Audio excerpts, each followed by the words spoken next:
this talk really is about convergence, which mainly for this discussion means taking online and introducing an online element, talking about the differences between the jurisdictions, the technology that's needed to get there, and maybe some pointers or hiccups that we've experienced along the way.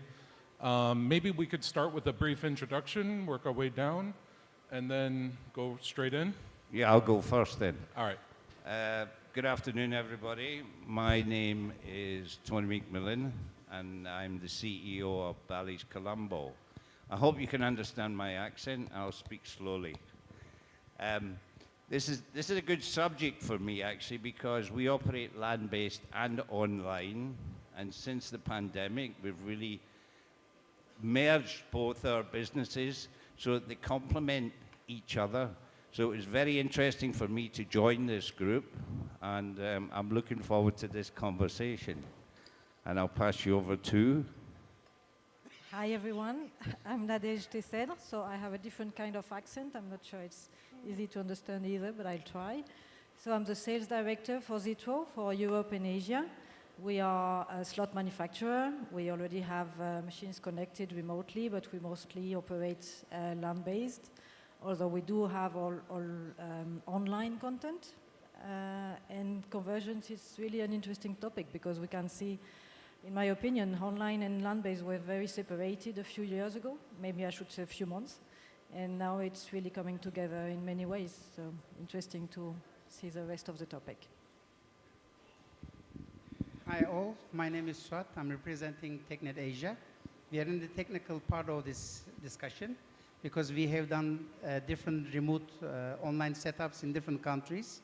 So, I mean, it was actually a different discussion when we are in the outside. Why don't we put a camera over there, put over there? It was much better, you know. So much better. Oh, had me crying, really. It was beautiful. Okay, my name's Evan. I'm the CEO of Casino Plus. It's maybe over lunch I started to notice that there's a lot of new entrances to this market, and so maybe I'll give you a brief introduction to the market and then go from where we are today. So let's start a few years ago, maybe 7, 8 years ago. The market was largely a pogo market. No one was allowed to take local players, and that changed later with new legislation, the government saying that land-based could actually go online. And it was at that time there were only going to be about 3 licenses given out. We entered the market at that time because we saw a huge online opportunity. Since then, we took over Hotel Stratzenberg, pushed online with our Casino Plus brand, and became a market leader. And so maybe today we're going to talk about what got us there and the technologies and what we see the future being. So on our side, what we did was not only introduce online elements, online table games, online slots, but we also did something that was relatively new, which was taking land-based that didn't have experience in online operations and basically taking it over for them, giving them the equipment, the staff to go online. So we have physical slots that actually go online, so your online player can have a dedicated machine. It's a premium experience. And then also online table games. And what we did was we went to about, I think now it's like 9 or 10 different casinos and took their online quota and brought everything online to our players at Casino Plus. So we were discussing over there that there's differences between the markets. So here, with PADCOR regulations in place, all the slot machines, for example, have to be in a dedicated area. The button's disabled, and players cannot actually go onto those physical slots. Maybe give your experience with Bally. Well, the Bally's Casino does it slightly different from what Evan's saying because we actually have our live tables with customers playing on them in the casino. It's not a dedicated area. We're about to introduce the slot version of that through Mr. Suat, and he can give you a brief technical update on that. But I find you cannot actually see the players online, but you can see the dealer and you can see the bets and the chips. So it's absolutely 100% real, no studio feel about it. You can have an occasional fight on a table, which they can understand why the chips have been bashed. But then we contact our customers quickly and say there's been this. It's a very real positive experience. But what it does is the online players, as we have Bally's Bet and Bally's Breeze, they actually want to visit the casino. So we combine that experience for them. They want to come. It's all done on one wallet. So if they win online, they can collect the money in the casino. If they win in the casino, we normally put the money online immediately. And it makes the transfer easy. So on the technical side, Suat, you're about to do Bally's with these machines. Can you tell how that's working? Yeah, exactly. The biggest challenge that we have in Philippines is that the customers, the casinos doesn't have so much place to put the machines in. For example, if they have 200 machines or 300 machines and they want to run, let's say, kind of a PIGO operation, they need to get another 100 machine. And it is technically first so much money to spend on the physical machines itself. But what we are doing, what we are planning in Bally's in Sri Lanka, rather than adding more machines onto the floor, we use the exact machines on the floor, we'll make them online. Meaning to say, if the customer go to the website and choose the machine, he will choose the machine from the floor. And this machine will be deactivated for the floor players automatically. Then after, let's say, the online player play with the machine, and then when he logged off, automatically the machine will be online for the casino itself. So meaning to say, even if you have 100 machines, you can delegate these 100 machines to the online system as well.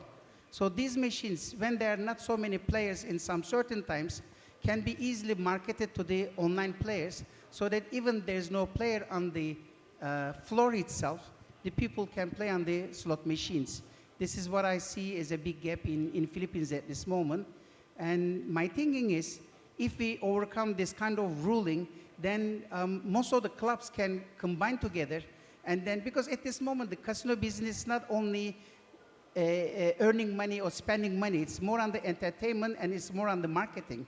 So let's guess that if the Pacor has more than 25 clubs or 30 clubs, they come together, they advertise their own machines on the online environment. So rather than only stuck with the players on the floor, they could be able to make these machines online on the online system. So it's a win-win for Pacor, it's a win-win for the proponent, and it's a win-win for the, what we call it, the machine manufacturers as well. This is what I think.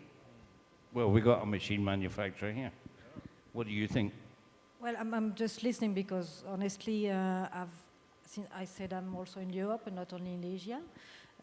What I see in Europe in terms of remote gambling is the legislation doesn't allow it that as much as it does in the Philippines, but the casinos are looking for alternatives. So one of the casinos I was talking to last week, he was explaining how he has these machines in a separated area of the casino, and only the members, players of the casino were allowed to play. They were not available for any other players than the casino players.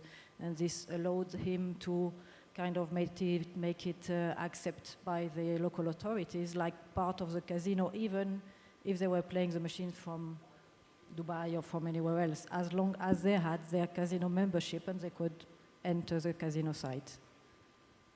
Interesting. I think there's 2 points there. One is maybe some in the crowd are wondering, like, why are you taking these expensive machines online? It's a unique selling proposition. These machines don't have an online presence.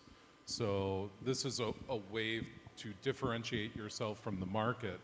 And then the second point it would be interesting to know, I think, from a taxation perspective, there used to be a gap between land-based and then the electronic slots online. So you would have the capital expenses of buying these slot machines, but then your tax benefit was much better. And then the electronic slots were taxed more heavily, but that is now coming down. So if you're having a player play on the slots, but then also online, that from a taxation purpose has to be unified. And that's something that we don't have here yet, I would say, with Padcore. Well, we haven't got that set up in Sri Lanka, but this year the IMF has put their foot in, and they have demanded that Sri Lanka has a gaming control commission. They haven't registered yet, but they've already started increasing the tax before they know what the tax should be. They've already tried to put that in place. In fact, they copy and pasted Singapore at one point. But that is the biggest challenge we have, is how we're going to pay the tax on the revenue from this type of machine, whether it's going to be the same as an actual slot machine on the floor or an online machine. That question I can't answer. I'd be happy if anybody here knows the answer to let me know. Yeah? Suat. Yeah, actually, this is one of the, again, hurdles that we have in the online operation in the Philippines. For example, if you look at the PIGO operations under IRs, the taxation is about 27.5 out of the GGR. If you look at the, not the PIGO operations, but before that, because we have the POGOs and everything, the taxation was totally different. They were looking for 5%. But if you look at the online games, I'm not talking about the live slot games or live table games, but we are talking about the RNG games, the taxation was more or less about 52.5%. And then if you look at the slot clubs, most of them is 65-35 schema. But if you go to 65-35 schema, we know that Padcore will be handling most of the operation. But when you go to online operation, most of the operation will be done by the proponent. Then there will be no much further pressure on the Padcore. So that's the reason why I guess that it couldn't be able to become a island-wise operation, because they don't know what to do. I mean, if it's go to a small club, then if they go for 65-35, it's not feasible. Like if you go to 50.5, but this is live game, then if the PIGO operation making 27.5% out of the tax, then why you go to the 52.5 then? So it's another hurdle, I guess, but I mean, there's the regulator should have to make the decision. Sure, absolutely. And from a, you know, one of the questions we didn't really touch on yet, but hopefully you can chime in. So one of the latest trends, we spoke about floor space being a premium and how much every meter is really a prized possession for a casino. There's a current trend in this market where you're going to have one slot machine with multiple games on it. Now, these games traditionally were land-based games, but now they're switching to electronic games. So some of the leaders in the market, you can play from multiple suppliers all on one game interface. Zitro, have you looked into that, or from a technology perspective, have you seen anything? Well, actually, from a manufacturer perspective, this is a terminal. It's not a slot machine as far as we're concerned, right? So this would more go to our online content, which we can actually supply for this type of gaming. But slot machines, really, you can have several games on a slot machine, but it's from one manufacturer only. Yeah, but in Bally's we have the EGT terminals, but we combine it with the big screen and the live table, the live baccarat, and the live roulette, which you can play on the terminal, because customers don't distinguish from the terminal. They can play multi-game slot. They can play all the games at the same time, watching them. So I think that's definitely for the future a good way to... We were trying to put all the live on our slots, but that's not quite possible yet. Yeah, that's for the future, I think. As in a little mini window as well, or are you looking to do something like that? Yes, why not? I Understood. love a mini window. Yes, okay. Technically, it can be done. I mean, in the technical point of view, there is nothing that you cannot achieve, honestly. But it goes to the same discussion where what the customer wants. For example, if you look at the Filipino players, or if you look at the Chinese players, they would like to have one machine against one game. They don't want to see the multiple games. If you do this one, they couldn't be able to succeed in the machine itself. As we are distributing the Nomatic machines in the market for the last 2 years, what we realize is if you put the multi-game infrastructure into a slot machine, it's not making money. But if I take all the multi-games and if I say that this specific machine only runs X game, then the people takes the interest.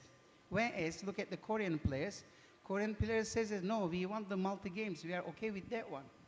And it's not only the, what we call it, it's not only in different branding. For example, I always give the same example when it comes to the same subject. For example, Aristocrat has, let's say, 3-4 games, which is very successful in the market for many years. And they come with a deluxe version, and with the deluxe version, they combine these 4 very successful games into one cabinet. And I'm experiencing, for example, in Binondo, where we operate the machines, the people doesn't choose this one. They said, oh, this is so complicated. I should have to have, again, the one machine against the one game style. That's the reason why I did realize that when we do the installations in different casinos in Philippines in the online environment, the customers want to believe that they are playing against the real machine, not an content. So when they realize that, oh, this is the machine that I'm playing on the floor, they are very happy. They're very happy. So that's why, I mean, multi-gaming stuff, again, depending on the market, to be honest with you.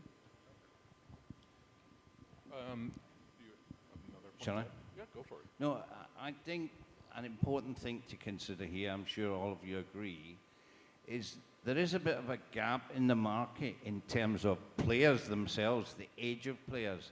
And the more technology we put in and the easier it is to play, we need to recruit more players from the ages of, say, 20, 21 upwards to 40. And I think with this type of operation, then we'll get newer customers because there is such a big gap with the age of the land-based players. That's basically it. And there is such a difference between games you can find in Asia and in Europe. You can easily find in Europe slot machines with 60 games on them, which in Asia it's very rare. You would actually find just one game. But my expectation is that it might evolve because we've seen it in markets like in the United States, where they were also having the same situation with just one game per machine, but now they're moving to several games per machine. In spite of the size of the casino, we always said casino is so big they don't need to have multi-games, but really the players at some point they don't want to move. So they're just going to change the game on the machine. We see a little change in there, which I would expect might be coming into Asia. You know, maybe circling around from the age demographics and talking about some of maybe the online categories that we go into. We were discussing backstage some of the areas where Casino Plus has been seen. And then we were describing some of the e-wallets. For example, in the Philippines, they have something called GCash and Maya, which are super apps. They're e-wallets, but they have much more. You can take out loans, you can do shopping, and you can also play casino games on them. So it's a one-stop shop. And that is definitely a great place for onboarding of players. In addition to that, in terms of demographics, one of the things that you'll see uniquely about the Philippines is Viber. It's still predominant in this market, traditionally with the older demographic. So if you open Viber, you'll also see advertisements for Casino Plus there. And then maybe many of you are coming from the airport, you're going to use Grab, there's going to be another advertisement right there. So there's many opportunities online to grab these players and bring them on board to experience your product. Maybe in the other markets, are there anything unique that you see similar to the Philippines? Well, our main issue is our customers are on a junket basis. Like 80% of our customers from India, and India is a particularly difficult challenge especially for payments, for transfers, for AML, etc. And it would be great if we could have something like GCash in India. They have payment solutions there, like one or two of the others. But at the moment, that's one of the reasons I came here today. I want to speak with anybody who's interested in explaining this, how you can make it easier in that market, especially the Indian market. That's it. Okay. How about Zitro? So one of the things that I've heard is instead of these manufacturers of slots, what they're doing now is focusing more on the online element, providing that land-based experience online and distributing it almost like a B2B platform globally. Are you looking at that from Zitro? Well, I think I would say that nearly all slot manufacturers, they also offer online content. So in the case of Zitro, we've been running the online and the slot and the land-based in parallel for several years. So we are offering the same games we're offering on in the slot machines are available online. Is that a unified jackpot across land-based as well as online? So right now it's two different entities, I would say, under Zitro International. We have Zitro Digital and we have Zitro International, which is land-based only. I would expect this to eventually evolve through the future because remote gambling is becoming so every time more important.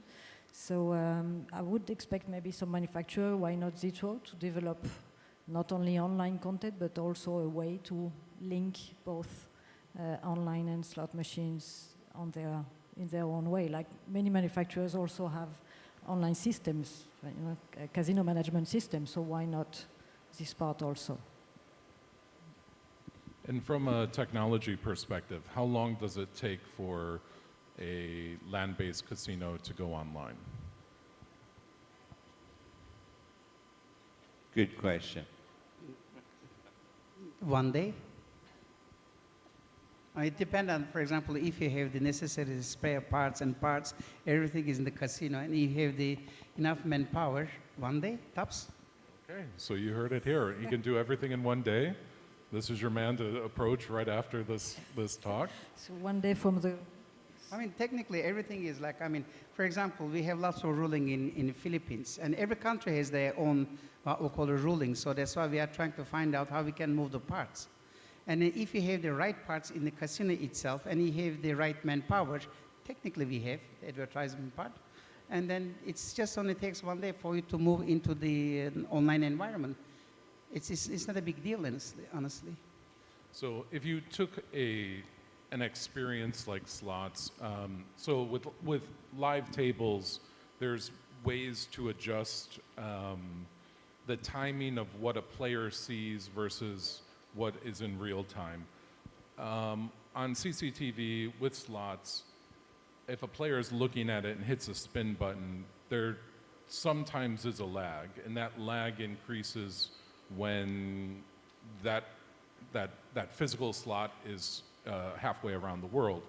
From a technology perspective, how are you overcoming that? It's very simple, actually. If you look at the tables, you don't need so much bandwidth, so that you could be able to stream the video into the any kind of cloud-based service, and you could be able to ask your players to download, actually watch these videos through the cloud service, which they don't have any bandwidth issues. But when it comes to slot machines, each slot machine needs a proper bandwidth. So if you have, for example, 50 machines, you want to make it online, then you should have to have, let's say, minimum 200 Mbps speed to be able to make this video properly streamed to outside. And based on my experiences, like for 50 machines, for 100 machines, 200 to 300 Mbps is more than enough. But the biggest problem in Philippines is, the biggest problem that we are facing is actually not that we don't have the right technology, but the speed of the internet is not satisfying our, what we call it, needs. So that's the biggest issue actually. But when it comes to that, if there's a lag, technically we don't see this kind of lags because we could be able to see the in-house service. And if there's a lag, we can easily determine this lag using the AI tools so that we could be able to justify them. And customer point of view, for example, if they're playing against the actual online machine, I mean slot machine, once they are satisfied that this is a slot machine which is in the casino itself, then they don't use the video streaming anymore. They just want the full screen into their machine, to their, what we call it, tablets or PCs in that sense. I mean, it's just only one time or two times. So that's why I'm actually advising, again, this online, running online operations, put these slot machines or tables in the middle of the casino, make a window shell, and then let the people see that this is really online. And the people, for example, I mean, I see this one is actually in one of our operations in Vietnam. The guy go there, wave hands, the other guy see that the waving hand, oh, it's correct. This is the machine that I need to run. So this is what I'm advising, but at the end of the day, it's their choice. Okay, so we've got about 5 minutes left. If there's any questions from the, all right.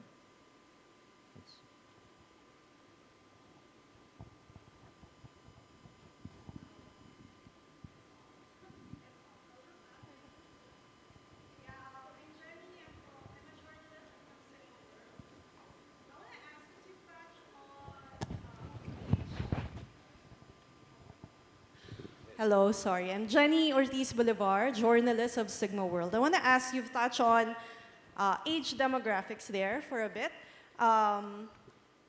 This question is for all of you. How are your companies, your respective company, are adapting gaming experiences for the Gen Zs? Of course, I think I've spoke to other gaming leaders, and preparing or adapting the gaming experiences for the Gen Zs, it's something that needs to be talked about. So I'm wondering how, for your respective company, how are you doing that?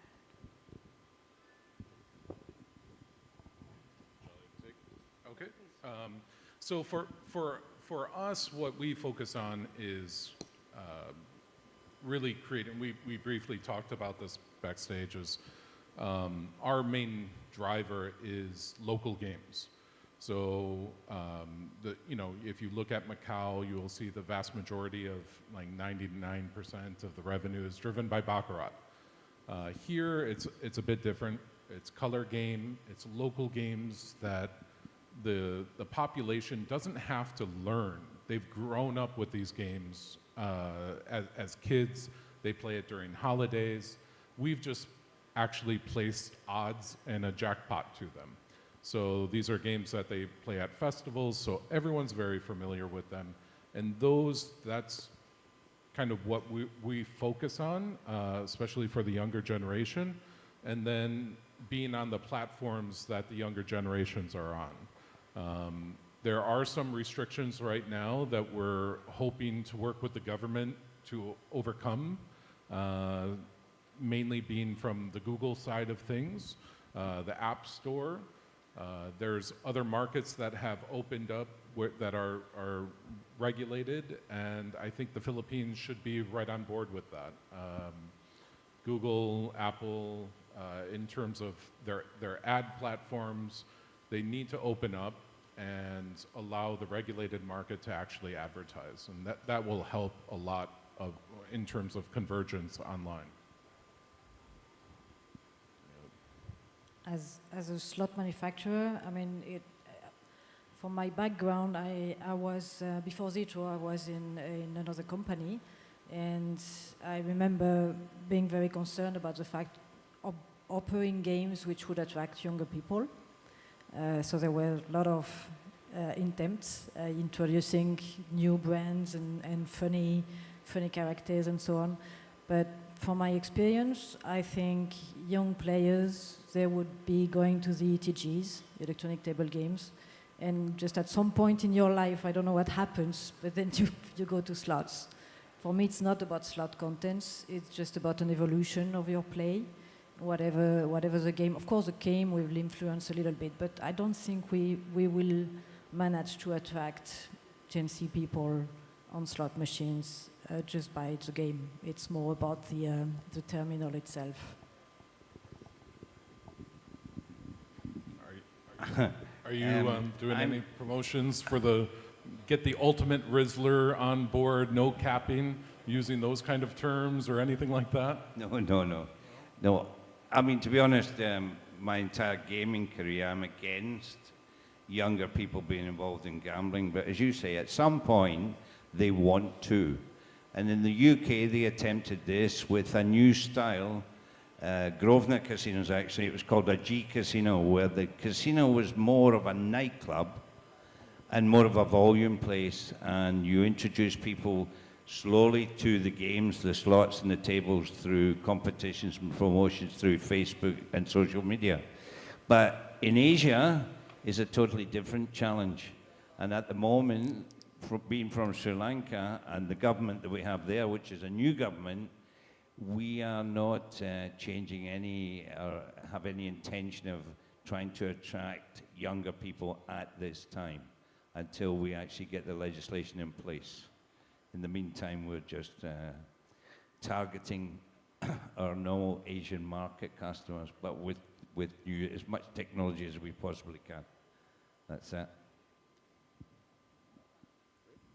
Any other questions from the audience? Oh, one more.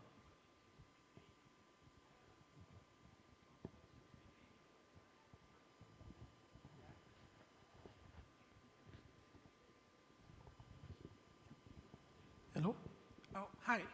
I'm Tyler from Nautilus Games, and this is a question that goes off of the previous question about younger people or younger players. So, in terms of age requirement, this is not about underage players, but players who are actually that meets the age requirement and start out playing and are exposed to a lot of online games, slots that are or table games that are started out online. So you guys talked about how to digitalize and bring the slot machines from the land-based casino online, and I wanted to see your opinion on, like, just easing the players who are exposed to the online platforms and bringing them to the land-based environment. So I want to get your opinions on that.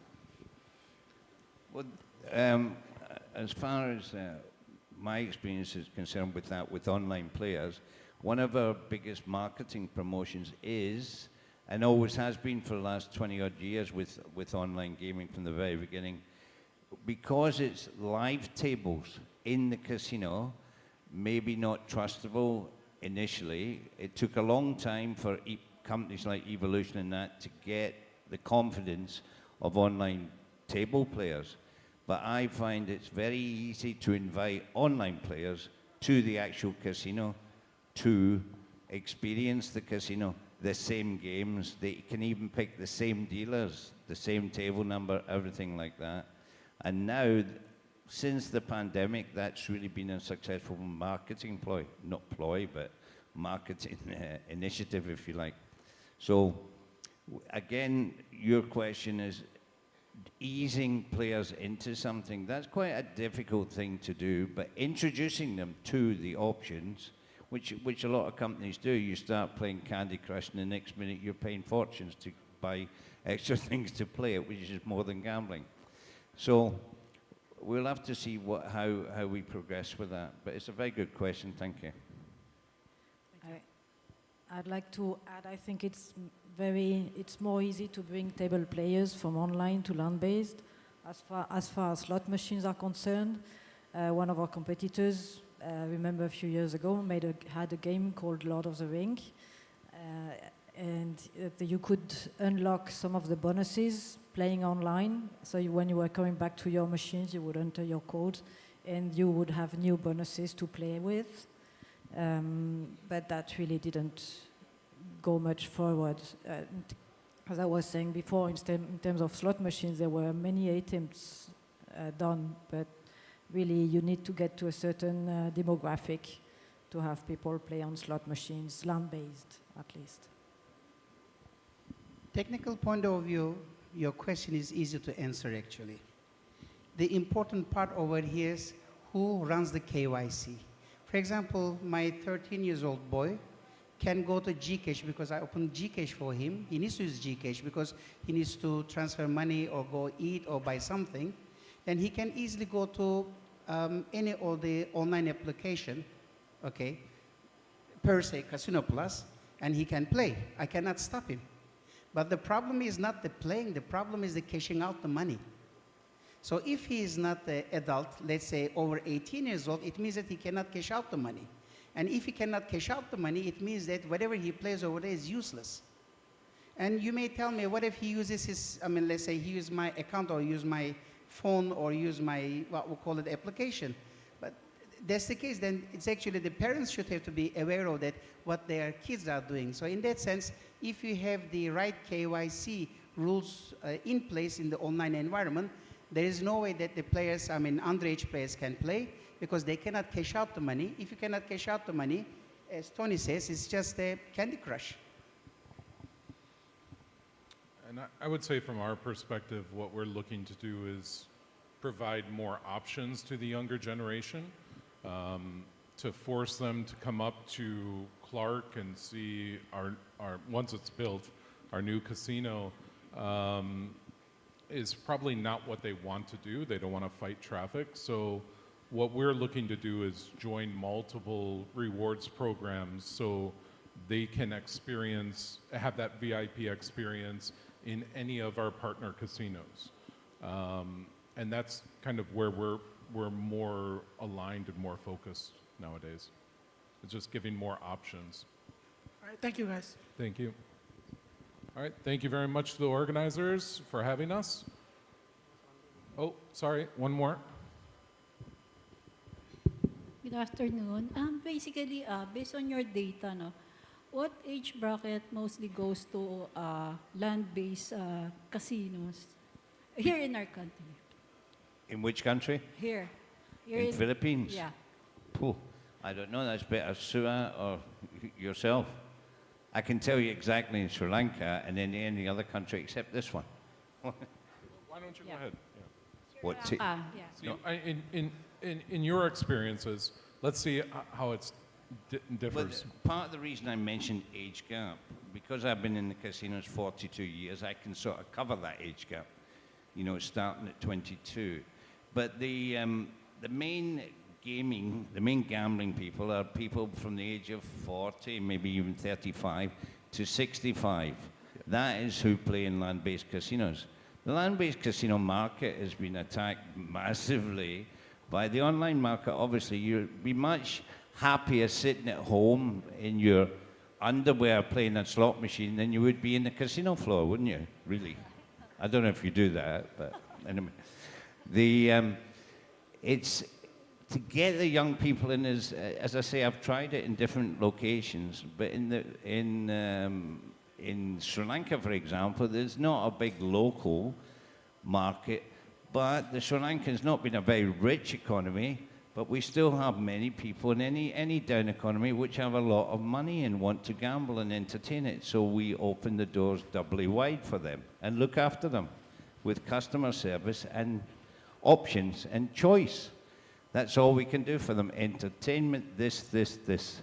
But again, Sri Lanka's a different market because it's Asian, Indian customers coming to Sri Lankans, not Sri Lankans. So we are bringing maybe 18, 20,000 people a month to Sri Lanka and paying for them, by the way.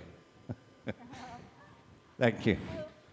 So I would say very, very similar demographics, but also depends on the type of games you're offering. If you're looking at color game demographics, It definitely skews younger. Then you just take a trip up to beautiful property, Solaire North. You just go floor by floor. It's just slot machines, and you'll see the normal demographic there, which is more towards 35, 40 and up. So I think it depends on your property and what you want to target, but that's the standard. Yeah. Okay. I think we've gone over. Just a little follow-up for that. Do we have still time? A minute or so? Wala na yatang oras. Yeah. Just a quick question, I would just say, how gambling or casino has gone so big, no? It's so huge. I would say how much percent of our gambling or casino is contributing to our national economy here in the Philippines or even in Sri Lanka, I would say. Yeah. Ay, wala na siya. Wait, mic. You don't have your mic. I don't want to tell you on mic. No, it's a difficult figure because it's not a question I'm asked normally, yeah? But it's only about 5% of our business. But for the government, and I know how much we pay in tax, if that's any good to you, which is 45% on corporate tax. So the government basically gives the casino industry zero. You have to pay 200% on everything imported, and you pay tax on online. You pay tax on walking through the door. They even charge you entry. So I don't think the Sri Lankan government are too concerned about us at the moment. Yeah? I don't know about the Philippine tax system, sir. Now, for the Philippines taxes is totally different, as I've told you. For example, if you go to IRs from the GGR, they are charging 27.5, no other tax involved. Nowadays, there's about 32.5 at this moment, as far as I remember. If it goes to, as I've told you, into club level, it is 65.35. So 65 goes to government, and they're actually, covering the cost of the what we call it, some expenses as well. So it depends on the what we call it, what kind of schema you are in. All right, I think that's it. Thank you very much for this very lively discussion. Thank you for the participation of the audience and definitely our panelists. Thank you guys for your time.